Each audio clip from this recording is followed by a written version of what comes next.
রেখে যাইনি।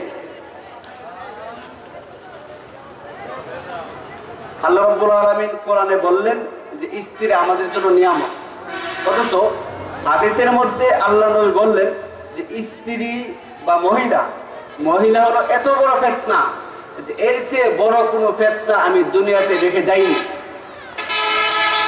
পরস্পর উল্টা উল্টা হয়ে গেল না? কথাগুলো একটু তত্ত্বভিত্তিক, সেজন্য মনোযোগ দেন, আসলে বুঝবেন না। আমি প্রায় বলে থাকি, একটা হলো ওয়াজের স্বাদ আর আরেকটা হলো আওয়াজের স্বাদ। কিসের স্বাদ? আওয়াজের স্বাদ। আর একটা হলো ওয়াজের স্বাদ। উদাহরণ দিলে সহজে বুঝবেন। ধরেন আপনি গেলেন মাগুরা যাই না মাঝে মাঝে, মাগুরা গেলেন। মাগুরা যাওয়ার সময় যে বাহনটি আপনি নিয়েছেন, যে গাড়ি নিলেন, ওই গাড়ি হলো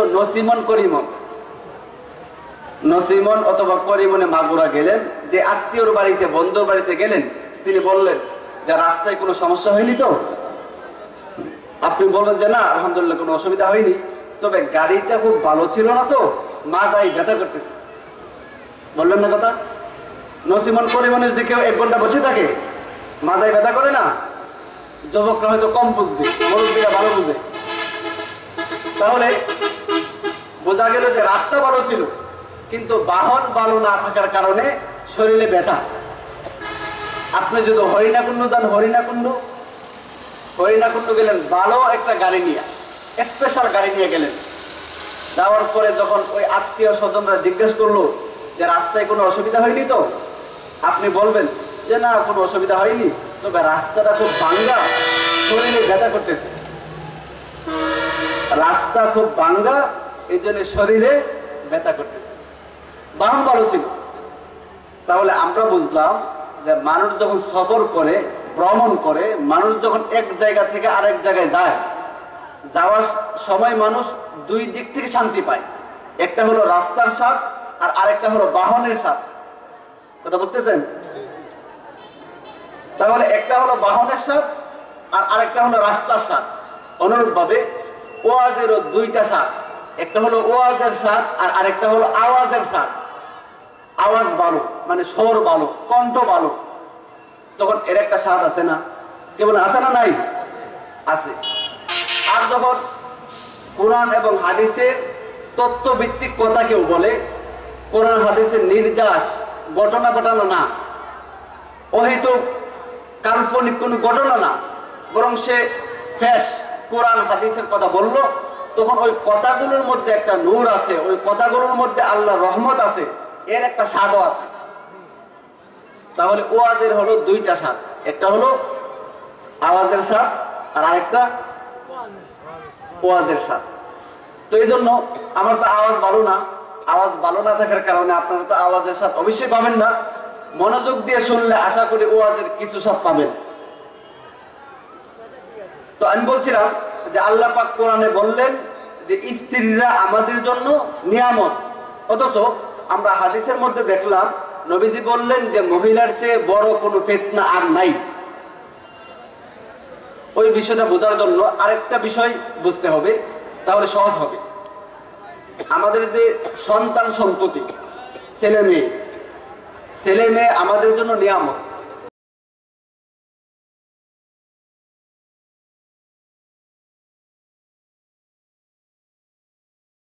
আল্লাহর দিকে আহ্বান করলেন, আল্লাহর দিকে ফিরে আসতে বললেন।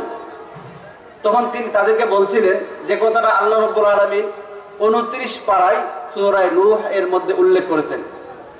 ইরশাদ হচ্ছে, ফাকুলতুস্তাগফিরু রাব্বাকুম ইন্নাহু কানা গাফফারা ইরসিলিস সামাআ আলাইকুম মিদরারা ওয়া ইউমদিদকুম বিআমওয়ালিন ওয়া বানিনা ওয়া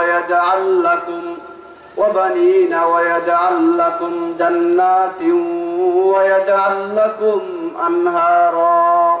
আল্লাহ রাব্বুল আলামিন বলেন যে নূহ তখন বলেছিলেন যে তোমরা আল্লাহর দিকে ফিরে আসো, তাহলে আল্লাহ পাক তোমাদেরকে যে পুরস্কারগুলো দিবেন এর মধ্যে একটা হলো তোমাদের সন্তান সন্ততি বাড়ায় দিবেন। বোঝা গেল সন্তান সন্ততি ওটা আল্লাহর পক্ষ থেকে নিয়ামত।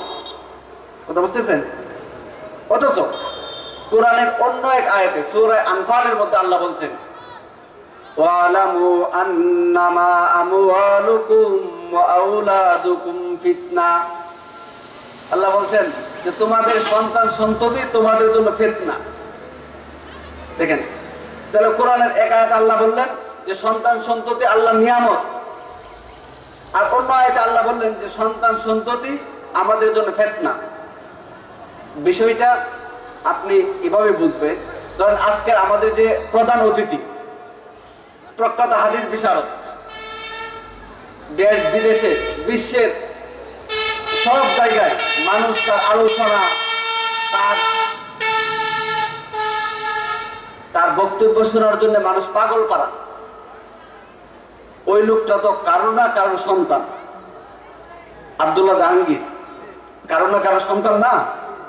তাহলে আব্দুল্লাহ জাহাঙ্গীর যার সন্তান, আব্দুল্লাহ জাহাঙ্গীরের পিতা যিনি, ওই পিতার জন্য আব্দুল্লাহ জাহাঙ্গীর কি নিয়ামত না? কেবল নিয়ামত না, আমাদের বর্তমান বিশ্বে চ্যাম্পিয়ন সন্ত্রাসী যিনি, একজন আছে না, যেই হোক একজন আছে তো চ্যাম্পিয়ন সন্ত্রাসী, ওই চ্যাম্পিয়ন সন্ত্রাসী যেই লোক, সেও তো কারণের কারণ ছেলে। আচ্ছা বলেন, ওই চ্যাম্পিয়ন সন্ত্রাসীর বাবা যিনি, তার জন্য ওই ছেলেটা কি রহমত নাকি গজব?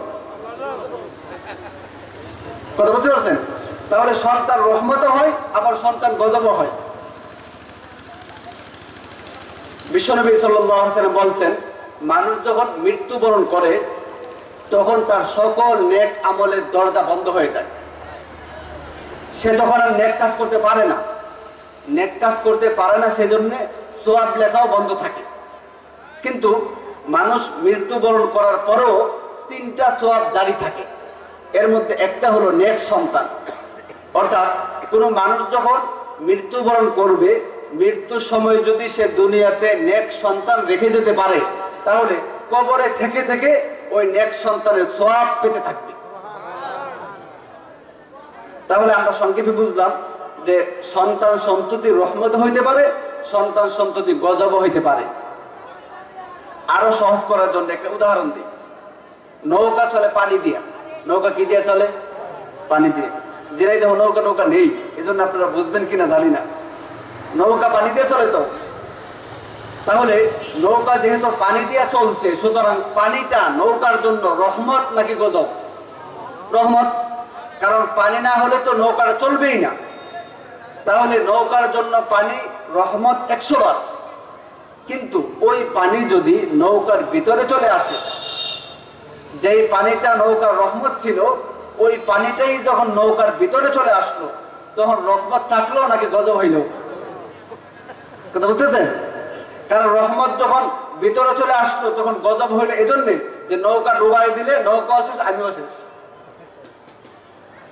আমি বুঝাইতে চাচ্ছি যে সন্তান সন্ততি যেরকম রহমত হইতে পারে, গজব হইতে পারে, ঠিক অনুরূপ স্ত্রী, আমাদের স্ত্রী যারা, তারা রহমত হইতে পারে, গজব। বুঝছেন তো? তাহলে স্ত্রী যে আল্লাহর পক্ষ থেকে রহমত, স্ত্রী যে আল্লাহর পক্ষ থেকে নিয়ামত, আমরা বুঝলাম। আবার ওই নিয়ামতেই কখনো কখনো গজব হইতে পারে।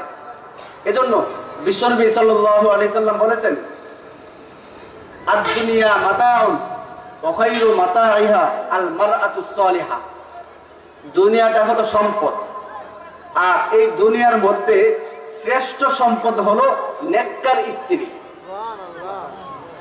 দুনিয়াটা হলো সম্পদ, আর দুনিয়ার মধ্যে শ্রেষ্ঠ সম্পদ, দুনিয়ার মধ্যে সবচেয়ে উত্তম সম্পদ, দুনিয়ার মধ্যে সবচেয়ে ভালো সম্পদ হলো স্ত্রী। আমরা সংক্ষেপে বললে এভাবে বলবো যে আমরা হাদিস থেকে সংক্ষেপে একথা বুঝলাম যে দুনিয়ার মধ্যে সবচেয়ে বড় রহমত, দুনিয়ার মধ্যে সবচেয়ে বড় সম্পদ, দুনিয়ার মধ্যে সবচেয়ে বড় নিয়ামত স্বামীর জন্য স্ত্রী। তবে শর্ত হলো যদি ওই স্ত্রী নেককার হয়। আর মারআতুস সালিহা, যদি সে নেককার হয়, নেককার স্ত্রী ছেড়ে বড় নিয়ামত দুনিয়ার মধ্যে আর হতে পারে না। তাহলে আমরা যদি একথা বুঝে নিই যে নেককার স্ত্রী কাকে বলে, তাহলে আমাদের কাছে বিষয়টা আরেকটু স্পষ্ট হবে যে স্ত্রী আল্লাহর পক্ষ থেকে নিয়ামত, স্ত্রী আল্লাহর পক্ষ থেকে আমাদের জন্য রহমত। বিশ্বনবী সাল্লাল্লাহু আলাইহি সাল্লাম বলেছেন, মুসনাদে আহমদের মধ্যে হাদিসটি আছে, আল্লাহ নবী বলেন, ইদা সাল্লাতিল মারআতু খামসাহা ওয়া সামাত শাহরাহা ওয়া হাফিজাত ফারজাহা ওয়া আতাআত যাওজাহা কিলা লাহা দুখুলিল জান্নাহ। আল্লাহ নবী বলেছেন, কোন মহিলা যদি মাত্র 4টা কাজ করে, আমরা আশা করি আমাদের পাশের প্যান্ডালে অনেক মহিলারা আছেন, আমি বিশেষ করে মা বোনদেরকে অনুরোধ করব যে আপনারা মনোযোগ দিয়ে শুনবেন, আপনাদের কথা বলছি।